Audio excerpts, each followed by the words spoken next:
Mais souvent, nous ne comprenons pas bien ce qu'est la douceur.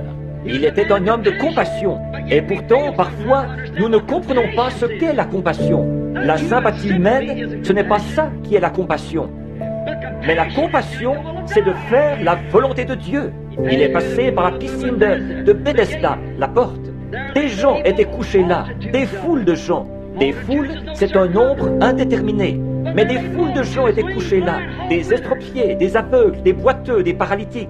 Et il avait de la compassion pour les gens, toujours. Et il est allé à une seule personne. Quelqu'un qui n'était ni estropié, ni aveugle, ni boiteux, ni paralytique. Peut-être qu'il souffrait de la prostate. Peut-être qu'il avait une petite infirmité qui traînait. Ça faisait 38 ans qu'il avait ça. Ça n'allait pas l'affecter, ça n'allait pas le tuer. Il était couché sur une paillasse. Et il a dit, « Veux-tu être guéri ?» Et cet homme a dit, « Je n'ai personne pour me jeter dans l'eau. Mais pendant que j'y vais, eh bien, quelqu'un descend avant moi. » Voyez-vous, il marchait, il voyait, il se déplaçait. Seulement, il était faible, c'est tout. Et Jésus lui a dit, « Lève-toi, prends ton lit et va dans ta maison. » Et Jésus a été interrogé là-dessus. En effet, vous vous rappelez que l'Écriture dit ça. Ça n'a rien d'étonnant. S'il venait à Jeffersonville ce soir et qu'il faisait un geste comme celui-là, encore là, il ferait parler de lui. Mais souvenez-vous, il était venu pour accomplir une seule chose. C'était la volonté de Dieu. Or, c'est dans Jean 5, 19, là, que vous trouverez la réponse. Il a dit, « En vérité, je vous le dis, le Fils ne peut rien faire de lui-même, mais ce qu'il voit faire au Père, voilà ce que fait le Fils. » Or, ils auraient dû savoir que c'était la confirmation même de la prophétie de Moïse. Car l'Éternel, votre Dieu, suscitera un prophète comme moi.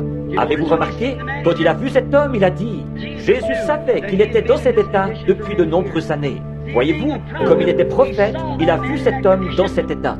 Il est allé là-bas et il s'est frayé un chemin en contournant ces gens. Il avançait à petits pas parmi la foule jusqu'à ce qu'il ait trouvé l'homme en question.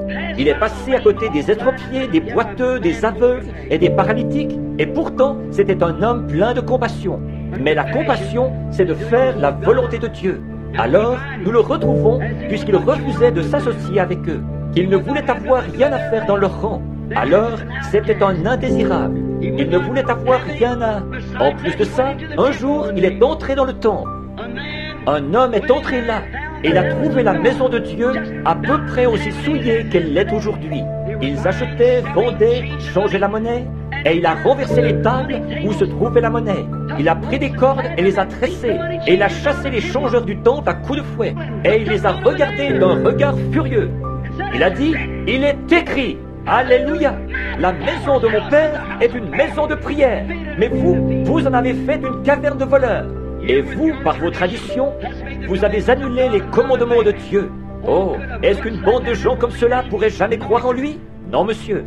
Ils s'étaient tellement vautrés comme des cochons dans la boue de la société et dans la souillure de l'époque, qu'ils étaient embourbés dans le carcan ecclésiastique à un point tel qu'ils ne pouvaient pas ressentir les vibrations de la puissance du Dieu Tout-Puissant.